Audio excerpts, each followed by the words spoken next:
lamentablemente estamos siendo testigos de una ola cada vez más creciente con esto que tiene que ver con los atentados, sobre todo lo que hacen atentados terroristas que tienen como mayoritariamente protagonistas al yihadismo islámico, a un grupo o una facción extremadamente radicalizada que hace un tiempo atrás comenzó a asestar ciertos golpes a nivel mundial que nos han dejado con la boca abierta. Estoy pasmado viendo una seguidilla de cosas que van sucediendo en distintos lugares del mundo. Estamos saliendo de una de esas cosas que vemos por televisión, y eso que aquí, a estas latitudes, no nos llegan todas las cosas, o no hay tiempo para verlas todas, sí tal vez las más resonantes, las más importantes, o que han golpeado a lugares muy específicos y lugares importantes también, como Europa principalmente y Estados Unidos, pero también en otros lugares.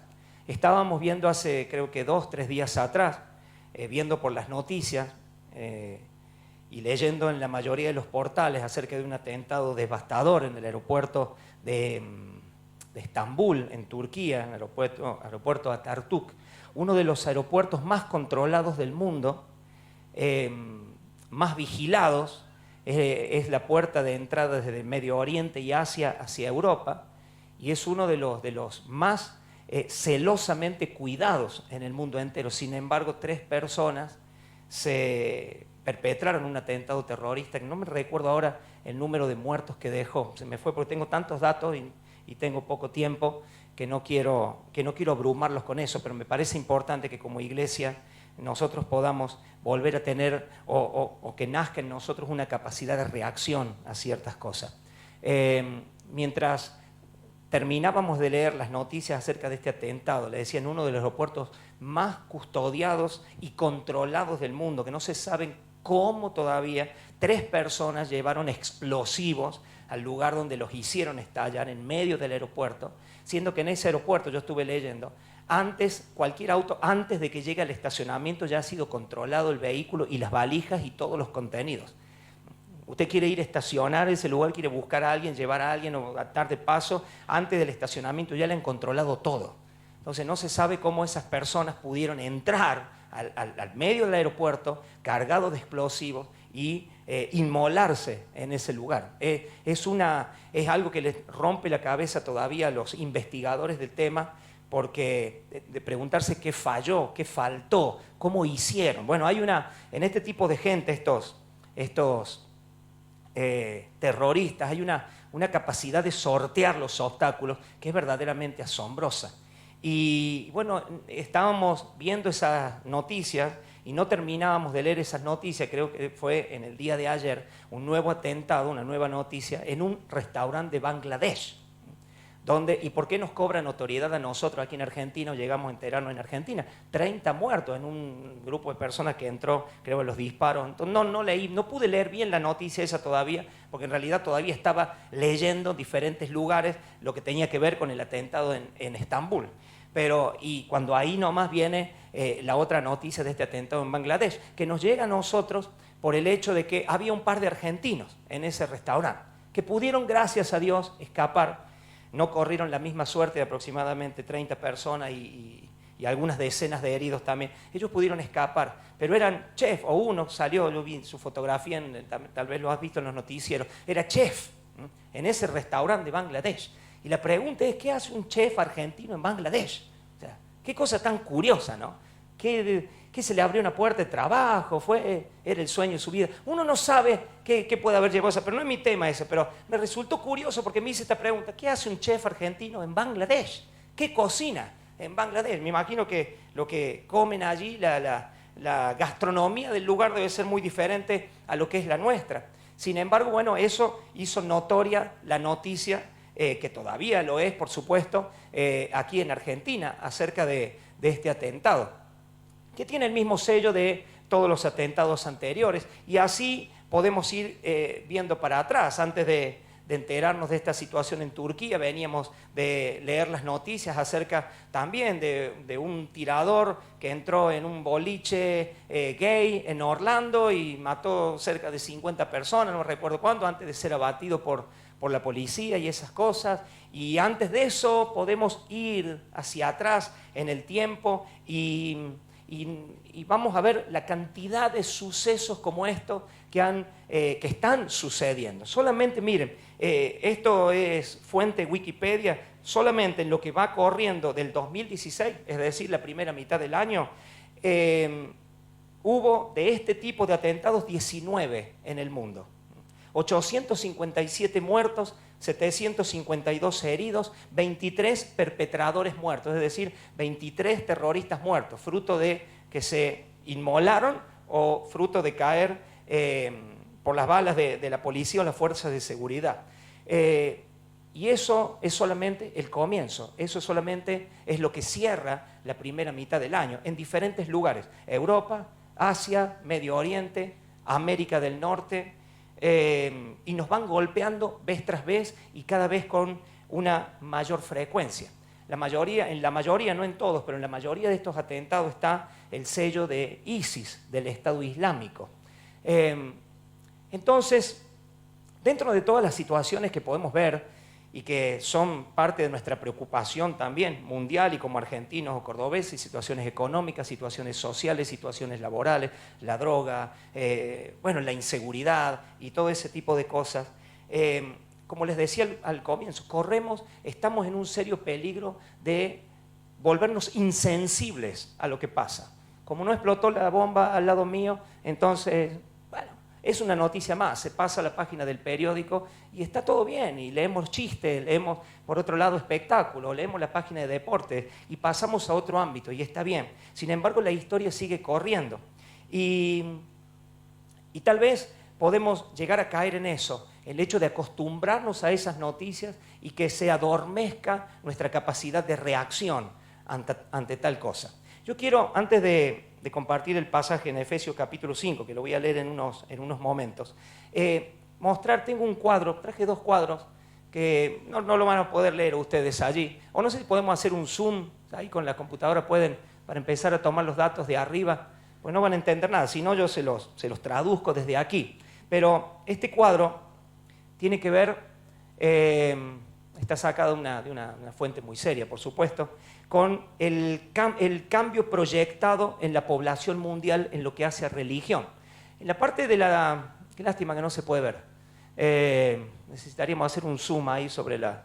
en el extremo izquierdo de arriba vemos dos líneas, una línea es roja, la otra es verde, y eso tiene que ver con dos momentos. El año 2010 en el primer extremo y el año 2050. Al año 2010 la cantidad de cristianos en el mundo, cristianos de todo tipo de denominación, y no estoy hablando de convertidos ni discípulos de Cristo, estoy hablando de cristianos, todo el que se llame cristiano. En el año 2010 era de 2.17 billones de personas, es decir, para nosotros 2.170 millones de personas en el mundo decían ser cristianas. En ese mismo año, en el 2010, 1.6, es decir, 1.600 millones de personas eran musulmanas. La proyección estadística para el año 2050 es que los cristianos pasarían de 2.17, como le dije, en el 2010, a 2.92, es decir, 2.920 millones de personas en el año 2050, es decir, dentro de unos 34 años. Los musulmanes pasarían de 1.6 en el 2010 a 2.76, es decir, de 1.600 millones a 2.760 millones de personas en el mundo. Después abajo están otras religiones, el hinduismo, el budismo, los no afiliados a ninguna religión, etc. Pero eso como datos más relevantes, es decir, las dos religiones que van a crecer significativamente en los próximos 30 y pico de años. Pero el costado de la parte en la columna derecha, yo te lo voy a poner en Facebook después para los que quieran verlo y y quieran analizarlo mejor. Quiero darte el dato de lo que va a ser el porcentaje de la población global de estas dos religiones para entre el año 2010 comparativa con el año 2050. En el año 2010 el porcentaje de cristianos es 31.4% de la población mundial y los musulmanes eran el 23,2% de la población mundial. En el año 2050, según el ritmo de crecimiento y avance poblacional, en el año 2050 los cristianos van a representar el 31,4% de la población mundial, es decir, el mismo porcentaje que en la actualidad, que en el 2010.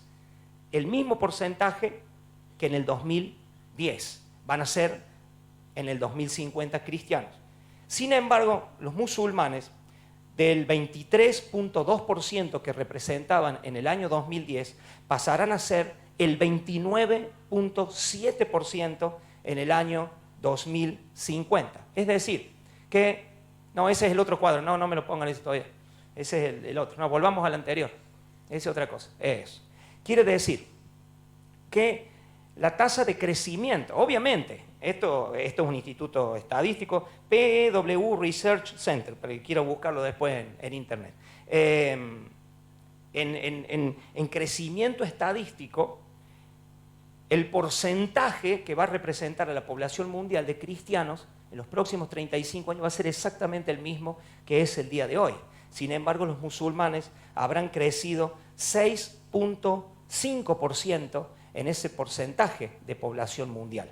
Obviamente que todo esto tiene que ver también con una tasa de natalidad. Ya sabemos la visión que tienen los musulmanes respecto a esto, de invasión. Ya lo dijeron hace muchos años, que la invasión y la toma de Europa en un principio no iba a ser por medio de las armas ni ninguna otra cosa, sino por medio del vientre, es decir, la conquista del vientre, el dar a luz hijos, que es lo que está pasando hoy de una manera impresionante. Ahora sí, el otro cuadro, para verlo, es el último, que tiene que ver con la proyección respecto a la población mundial y a cómo se comparten los porcentajes de población mundial. Ahí vemos que en el 2010 del 31,4%, en el año 2070 el porcentaje de cristianos en el mundo va a ser el 32,3%, pero en el año 2010, la línea verde de abajo, ven ustedes, que el porcentaje de musulmanes era de 23,2%,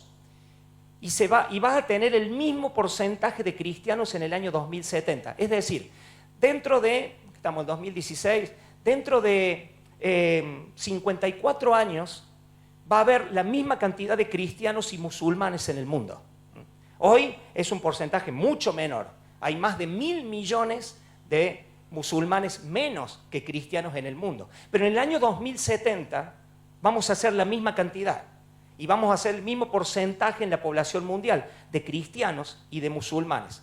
Pero en el año 2100, que es el último punto allí arriba, es decir, dentro de 85 años, en el año 2100, la cantidad de cristianos, el porcentaje de cristianos en el mundo va a ser del 33,8%, y la cantidad de musulmanes o el porcentaje de musulmanes en el mundo va a haber sobrepasado a la de los cristianos por casi un punto, porque va a ser del 34,9%. Eso, por supuesto, son análisis matemáticos, estadísticos, en base a estudios de la población y todo ese tipo de cosas. No hay ningún otro tipo de variable dentro de esto. Es cómo va el ritmo de crecimiento mundial poblacional, el ritmo de crecimiento en lo que hace a las religiones. Por ejemplo, Francia, para dentro de 20 años, va a perder la mayoría cristiana en Europa. Estados Unidos va a pasar de actualmente el 63% de personas que se dicen cristianas. De ahí a ser practicante, a ir a una iglesia, a orar y a leer la Biblia, es otra cosa. Estamos hablando de personas que se dicen cristianas, como cuando vos salís a la calle y le preguntás a cualquiera si cree en Dios, va a decir que sí. Es decir, ¿sos cristiano? Sí, te va a decir. No importa que esté a esta misma hora haciendo cola para entrar al boliche y sin saber en qué estado va a salir de ese lugar, pero te va a decir que sí. Entonces, esto está hecho, estudiado en función de eso, de la cultura en la que nosotros vivimos hoy, llamada occidental y cristiana.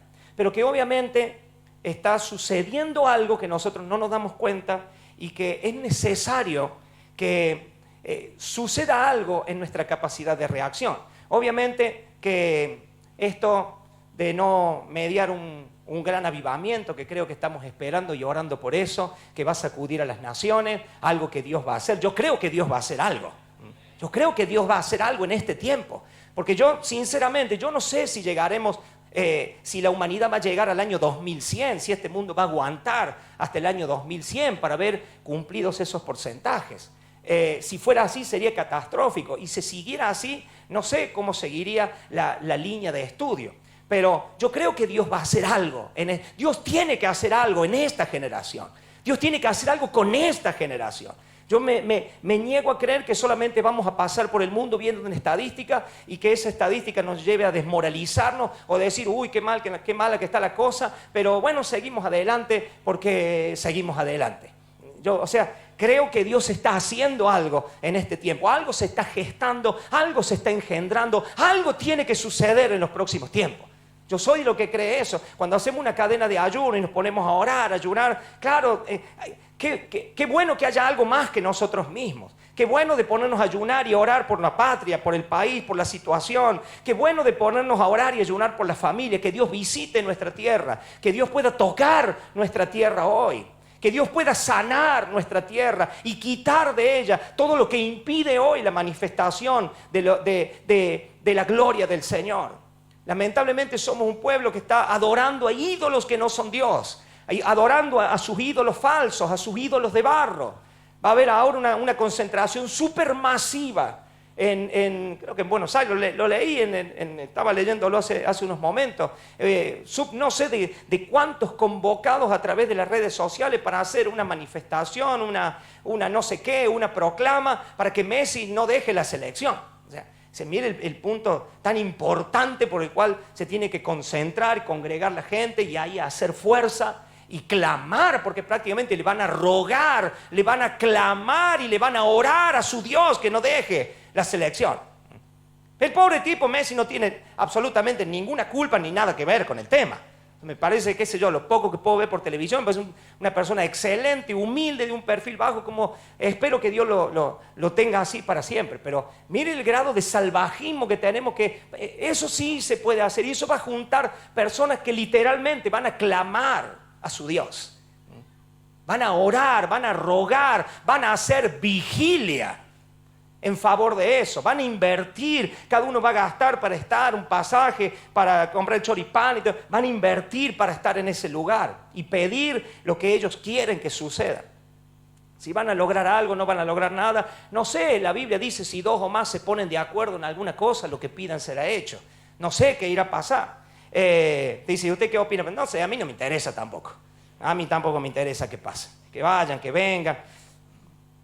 Unos van, otros vienen. Todo es así. Pero digo, que Dios sane nuestra tierra.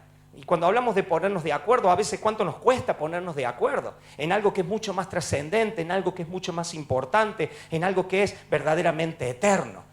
Dice, si mi pueblo se humillare y buscare mi rostro, entonces yo me volveré a ellos, yo sanaré la tierra. Y nosotros es eso lo que necesitamos.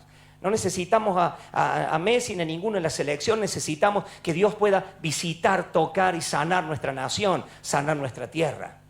Entonces, pero quiero volver a este tema, al ritmo de estas cosas que nos van sucediendo. Y lo que vamos viendo en las noticias, nos damos cuenta de algo, que vivimos en una época muy radicalizada, en un tiempo de extremismo, como nunca antes se ha visto. O sea, el nombre que tiene esto es extremismo. El terrorismo, que es extremismo, es la manifestación extrema de un ideal, de un pensamiento, de una doctrina, de algo. Es llevarlo al extremo letal. Eso es el terrorismo. Y vivimos en una época radicalizada, en una época de extremos verdaderamente. Cuando vemos las noticias y vemos estas acciones, estos atentados terroristas, obviamente nos tenemos que dar cuenta que vivimos en una época como esa. El problema es, o la gran pregunta en todo esto es, ¿qué piensa la iglesia? No en su conjunto, porque ¿qué piensa la iglesia en su conjunto? Es muy fácil. El domingo alguien predicará cada domingo y dirá y un mensaje profético. Y está todo bien. El problema es, ¿qué pensamos individualmente cada uno de nosotros cuando salimos de la iglesia? Cuando no estamos todos juntos, sentados, reunidos, cantando hermosas canciones, adorando al Señor como corresponde y debemos hacer. De estar en armonía, en unidad, adorando a Dios, cantando su nombre, dándole gloria a Él y pudiendo hacer lo que podemos hacer. Eso está muy bien. Pero individualmente, ¿qué pensamos cada uno? ¿Cuál es nuestra opinión respecto al tema? Y dentro de todo eso, ¿qué entendemos nosotros? ¿Qué es la oportunidad o la responsabilidad que nos llama? Si es que hay alguna responsabilidad que nos llama cuando nosotros escuchamos cosas como las que escuchamos.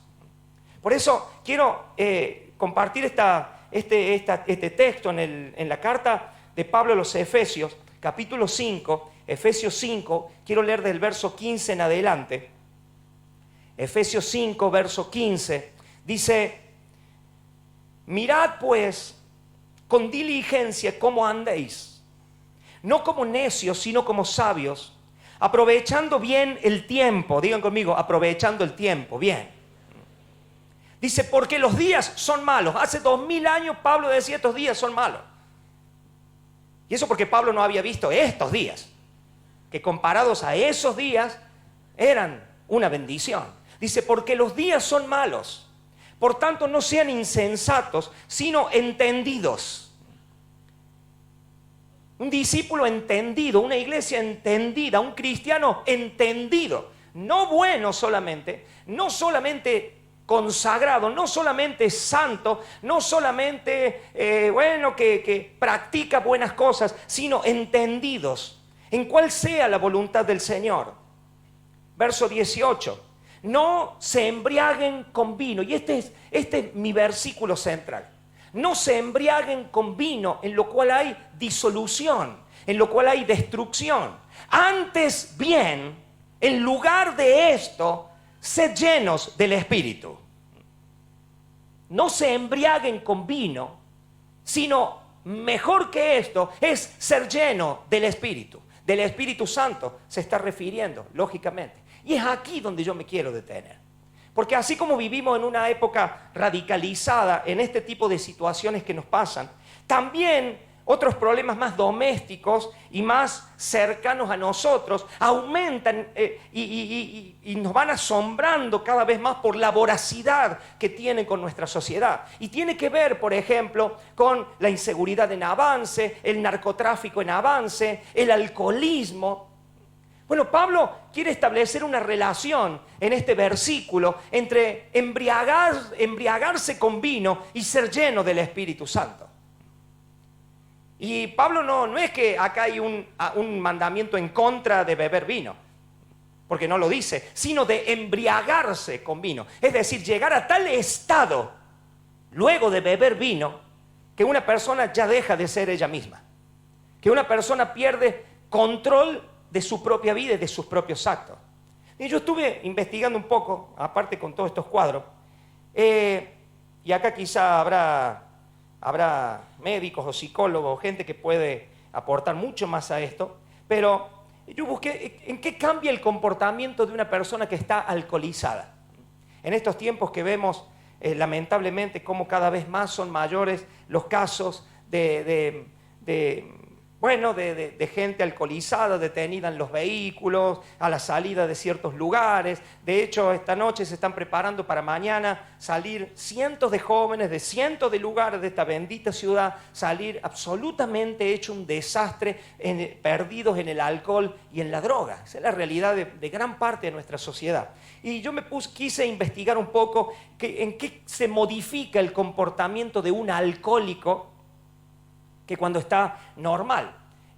Yo recuerdo cuando yo era joven, decían, yo no estaba en eso, aclaro, pero decían algunos que el alcohol los ayudaba a tomar coraje a los muchachos cuando querían hablar con una chica.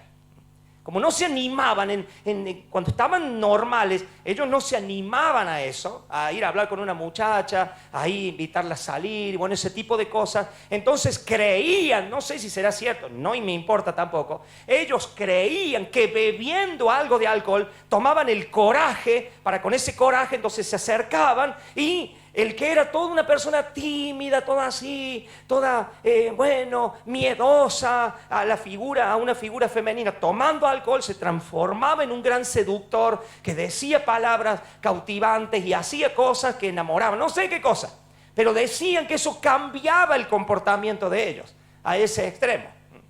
También había un dicho, no sé si será cierto, de gente que tenía muchos problemas en sus vidas y decían que bebían para olvidar, ¿verdad? Porque no querían estar conscientes de la realidad que vivían, ellos no querían vivir ese presente, entonces al beber eso los llevaba a olvidarse de sus problemas, los llevaba por un momento a estar en otro lado de la realidad en la que estaban, hasta que se daban cuenta que caían como un meteorito, se estrellaban contra la realidad y se daban cuenta que la realidad volvía a ser, pero más dura de lo que era antes. Entonces volvían a otra copa para volver a olvidarse y así sucesivamente. Pero eran los efectos más inocentes del alcohol. Ahora, pero hay cosas que son mucho más graves que estas. Por ejemplo, en lo que cambia el comportamiento de un alcohólico cuando está verdaderamente ebrio. Dice que si bien el temperamento es inmutable, el carácter puede variar a través del cambio de personalidad. Y entre los síntomas o manifestaciones comportamentales más características en el alcohólico, cabe destacar las siguientes: mayor inmadurez, dependencia emocional, inseguridad, conductas temerarias, chantajes emocionales, baja tolerancia a la frustración, complejo de inferioridad, hostilidad, celos, fanfarronerías, complejo de culpa, ideas y tentativas de suicidio, deterioro intelectual, pérdida de autocrítica, desequilibrio emocional, sensiblería. ¿Vio que un borracho uno le dice una cosa y se larga a llorar? Llora. O se pone mal, o se pone ahí agresivo. Distorsión en el área sexual, excesos sexuales, impotencia temporal, pérdida progresiva de los intereses vitales. Por eso un alcohólico puede agarrar un vehículo, manejar a 200 kilómetros por hora por una avenida y no darse ni cuenta de lo que pasa. De hecho, una noticia de hace 2 días en Estados Unidos, una mujer salió de un bar que estaba ahí celebrando algunos acontecimientos con las amigas, salió de un bar con algunas copas de más, se subió a su auto, manejó no sé cuántos kilómetros antes de estrellar el auto en un árbol cerca de su casa, pero ella no se dio cuenta que viajó con un indigente en el parabrisas, el que había atropellado 2 cuadras después de salir del bar. No sabía, no se dio cuenta. Atropelló una persona, un indigente que iba cruzando la calle, lo levantó con el auto, fue pegado en el parabrisas y no pudo llegar a su casa porque se estrelló en un árbol. Ella se bajó del auto, se fue a su casa, como si nada hubiera pasado. Y su marido llamó a la policía. Y ahí es detenida por la policía. Ni enterada esta persona. Bueno, acá en Argentina nos pasó algo muy similar. Con el hijo de un periodista también en una autopista. Alguien que no estaba haciendo dedo, pero lo levantó igual. Y ahí lo llevó hasta que lo detuvieron en una cabina de peaje. Él no se había dado ni cuenta que llevaba un muerto en el asiento del acompañante que había atravesado el parabrisas. O sea, y estaba alcoholizado, no estaba drogado, como esta otra señora. No estaban drogados, solamente era alcohol, que lleva ese tipo de conductas donde se distorsiona la realidad, se distorsionan los sentidos. Hay una pérdida progresiva de los intereses vitales, por eso lo hacen. No les importa la vida, no toman riesgos. Hay conductas extravagantes, trastornos de la personalidad, angustia, ideas delirantes, etcétera, etcétera. Eso dependiendo, por supuesto, esto varía, depende de la persona. Cada persona le puede agarrar de una manera diferente. Y estoy hablando solamente de una persona alcoholizada, ni hablar de una persona drogada, como vemos en nuestra sociedad también, de un adolescente, de un joven, de un muchachito que drogado, sin absolutamente conciencia de ninguna realidad, toma un arma de fuego y así, sin ni siquiera enterarse, para robar un celular, para robar una zapatilla, para no sé qué cosas hacer, termina matando a una persona, terminan haciendo cualquier cosa. Y eso, el problema es que esas son noticias de todos los días en nuestros medios. Son noticias de todos los días. Bueno, Pablo estaba consciente de que había una necesidad.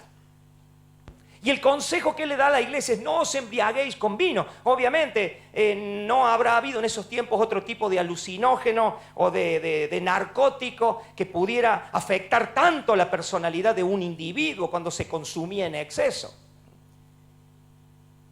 Pero Pablo habla de una relación entre esto de estar embriagado o lleno de vino o lleno del efecto del alcohol a ser lleno del Espíritu Santo. No se embriaguen con vino, sino antes sean llenos del Espíritu Santo. El vacío el hombre lo ha tenido siempre. La necesidad del hombre la ha tenido siempre. Hoy no solamente hay drogas ni alcohol, también hay celular. Gente que sin celular no puede vivir. El celular le llena y le altera su comportamiento. Deje nomás que no haya señal de Wi-Fi en un lugar y a ver cómo se altera la persona. No, de verdad. Nos pasa, no hay Wi-Fi. ¿Cómo no hay Wi-Fi? Y ya nos ponemos de mal humor y ni hablemos que se está acabando la batería. O sea, no sé si es el mal peor que la droga y el alcohol y un vicio superlativo que modifica las cosas. Somos controlados por un dispositivo tan pequeño. Somos controlados mentalmente, emocionalmente. Gente que cruza la calle y no mira. Es un peligro. Están haciendo un llamado a la conciencia acerca de que dejen de escribir mensaje texto cuando van a cruzar una avenida. Ahora pico. Por favor, le piden a la gente en cualquier lugar del mundo. Cruza la calle, no mira, no pregunta, no sabe, no escucha, nada, pierde percepción de todo. Es controlada la persona por esa situación. Y eso es lo que se habla Pablo. Pablo tenía el vino. Obviamente tenemos que entender que en esta época, sobre todo en Éfeso, la ciudad que era definida como la ciudad de Diana de los Efesios, y como en cada ciudad greco-romana de ese tiempo, los cultos a las deidades paganas generalmente terminaban en borracheras y en orgías.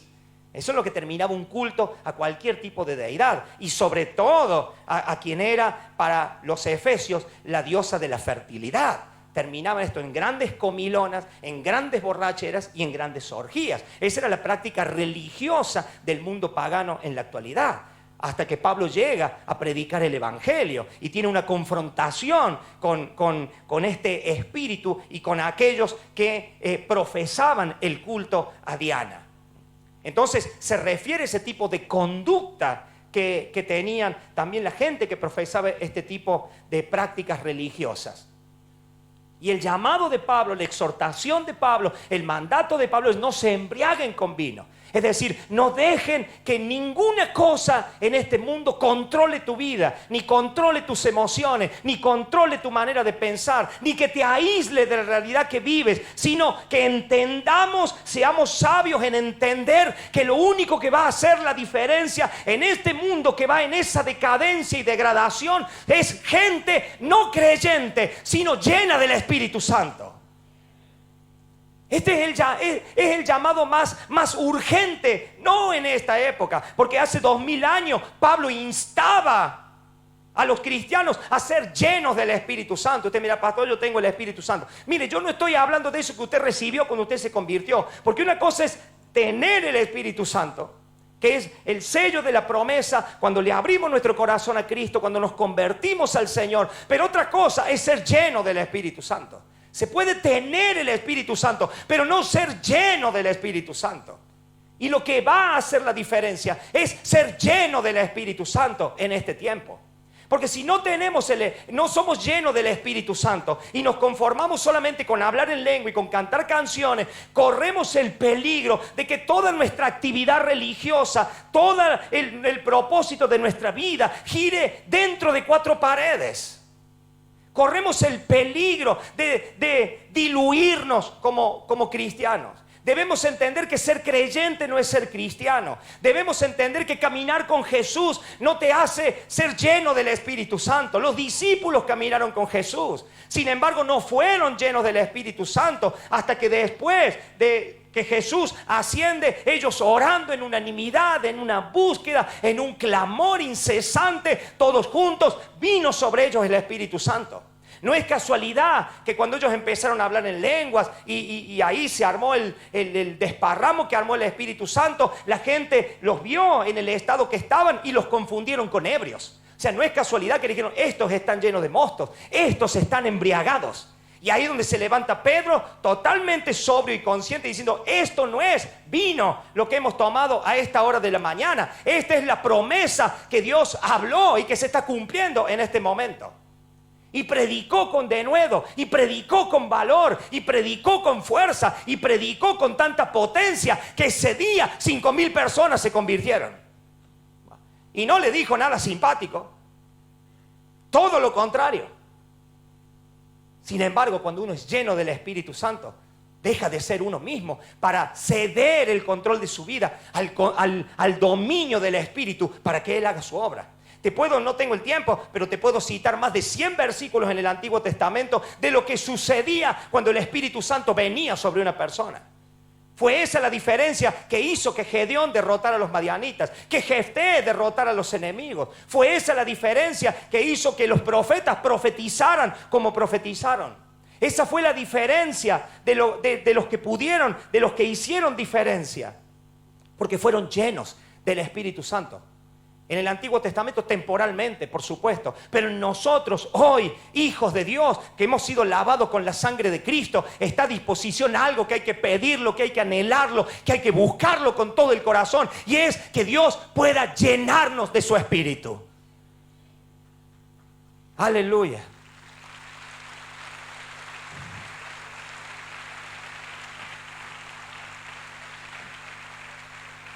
Dice la Biblia en Romanos capítulo 8, verso 9, el apóstol Pablo también, que si alguno no tiene el Espíritu de Cristo, no es de él.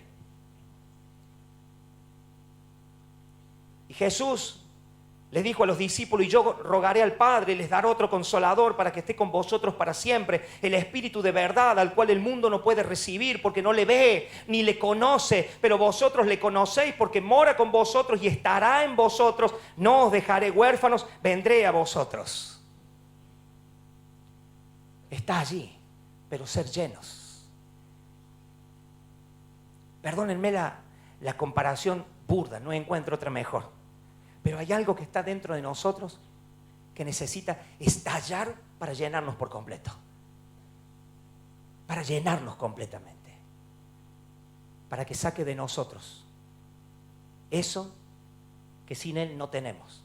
Para que saque de nosotros ese perfume, que saque de nosotros ese valor, que saque de nosotros ese denuedo, que saque de nosotros esa pasión que nos lleve a hacer cosas que de una manera normal ni siquiera pensaríamos. Ni siquiera nos atreveríamos.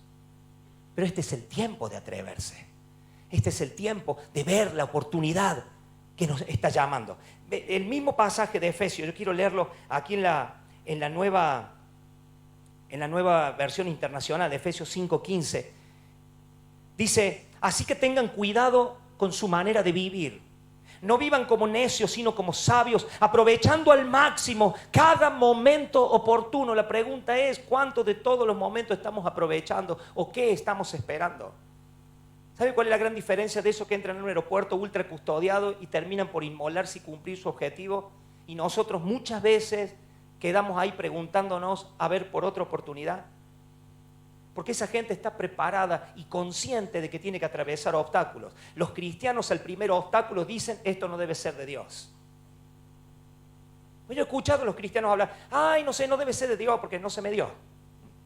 Estos tipos no preguntaron si hay policías, si hay francotiradores, si hay detectores de bomba, si hay 1000 obstáculos antes de su objetivo. Ellos lo hacen. Y no piensan en nada más. El problema es que nosotros necesitamos confirmación, esto, lo otro. Cuando vemos un obstáculo, ahí preguntando si es de Dios, si no es de Dios, y que hay que esperar el tiempo, y esto, lo otro. Y se nos están pasando las oportunidades del momento oportuno. Se nos están yendo las oportunidades, muchachos. Había un chef en Bangladesh, pero tal vez no había un misionero. Entonces, esa es lo que nos tiene que llevar. Porque esa es la doctrina que está llevando a que el mundo vea cómo van creciendo las cosas y hacia dónde vamos.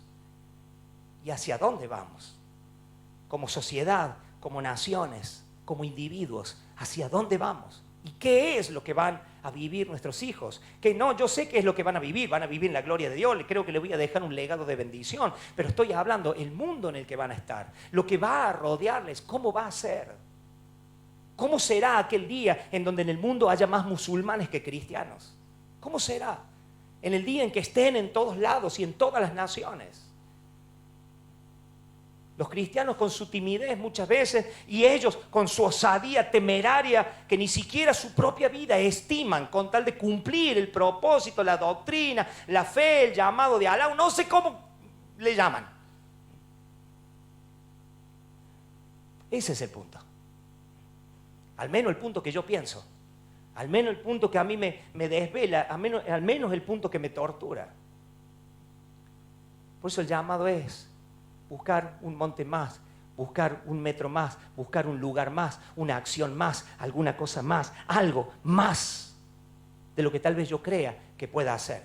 Será el tiempo de darle, ven si quieren venir los músicos, por favor, será tiempo de darle el control de nuestra vida de verdad al Espíritu Santo. De verdad al Espíritu de Dios en nosotros. Que nos lleve a cosas que hoy para nosotros tal vez son impensadas. Que tome nuestra vida de tal manera que nos lleve a hablar, a hacer, a andar como quizás nunca imaginamos que podía ser. Porque no hay nada imposible para Dios. No hay nada imposible para Dios. Yo quiero en esta noche orar. Esto de embriagarse o no embriagarse y ser lleno, no ser lleno, nos habla de una influencia también. Es la influencia de un narcótico sobre una persona. ¿Qué influencia tuvo o tiene el Evangelio en nuestras vidas? ¿Tiene el Evangelio alguna influencia, alguna significación o no la tiene? ¿O simplemente nos llevó a ser buenos? No, bueno, yo antes me drogaba, dicen algo, y ya no me drogo más. El problema no es drogar, sino drogarse más. El problema es lo que el Espíritu me lleva a hacer. Luego de liberarme, luego de sanarme, luego de pararme como un hijo de Dios. ¿Qué hay después de eso? No, yo antes era malo y ahora soy bueno. No se trata de ser bueno. Mucha gente es buena y no por eso es cristiana. Y no por eso se va al cielo. Se trata a que el Espíritu de Dios pueda tomarnos como Él quiere tomarnos y llevarnos a donde Él quiere llevarnos, como Él quiere llevarnos. Ese es mi pedido, ese es mi clamor. Nosotros este año, o ahora mejor dicho, en unos domingos, estamos por cumplir cumplimos el 10º aniversario de la iglesia en Villa María. Espero que vaya el pastor Miguel y mi discípula. 10 años, y yo me dije, ya es suficiente. Señor, si vos me vas a decir expresamente, quedaste ahí, predica ahí, moriste ahí, listo. Pero si no me hagas esto. Si de lo que en mí depende, no me hagas esto. Llévame, yo quiero hacerlo. Yo sé que mis pastores me van a dejar. Yo sé que ellos me van a bendecir. Pero yo quiero que tú tomes mi vida. Y esa es mi oración más profunda en los últimos tiempos. Cuando vi que tenemos el 10º aniversario. Wow, creo haberlo hecho. Y creo haberlo hecho más o menos bien. Y dejar otras iglesias y dejar otros pastores establecidos y formar discípulos. Creo haberlo hecho más o menos bien. He visto la mano de Dios y la bendición de Dios. Pero sé que hay más. Yo quiero ser lleno de su Espíritu. Quiero ser lleno de su Espíritu. He podido hacer cosas yendo solamente viajando a Villa María durante 12 años, porque 10 de iglesia, 2 de grupo de crecimiento. He hecho kilómetros, no sé cuántas personas lo habrán hecho. Así, persistentemente de un lugar a otro. Tic-tac, como un reloj, como un péndulo, va y viene, va y viene. Persistentemente. atravesado lucha, atravesado obstáculos, atravesado crítica, atravesado traiciones, atravesado lágrimas, atravesado muchas cosas. Sé porque por obra de Dios que he podido hacerlo, pero creo que hay mucho más. No me conformaré y no quiero que te conformes. No quiero que nos conformemos. Quiero que estas cosas nos llamen la atención y nos lleven a un clamor, a una búsqueda, nos lleven a decirle: Señor, esto no puede ser, no pueden avanzar las estadísticas de esta manera. Lléname de tu espíritu. Te lo pido en el nombre de Jesús. En el nombre de Jesús. No pasar intrascendente de este tiempo. No pasar habiendo sido bueno y llenando una iglesia semana tras semana, mes tras mes y año tras año. Está viniendo un tiempo excepcional. Está viniendo un tiempo y hay una oportunidad. No dejen pasar el tiempo de la oportunidad, el momento oportuno, porque los días son malos. ¿Cuáles van a ser los días oportunos si no aquellos en que los días son malos? Si me dijeron los días son buenos, bueno, cuando vengan los malos entonces ahí me pongo. Pero Pablo está diciendo que los días son malos. Y estos días son malos. Entonces quiere decir que este es el momento oportuno. Yo no sé, que hay gente que es lo que está esperando verdaderamente. Viviendo en una doctrina a veces que la entienden incorrectamente respecto a la voluntad de Dios, al tiempo de Dios y todo ese tipo de las que yo creo y en lo que yo me muevo. Pero dejando pasar sus oportunidades. Muchas veces por causa del temor. Temor a hablar, temor a decir, temor a pedir.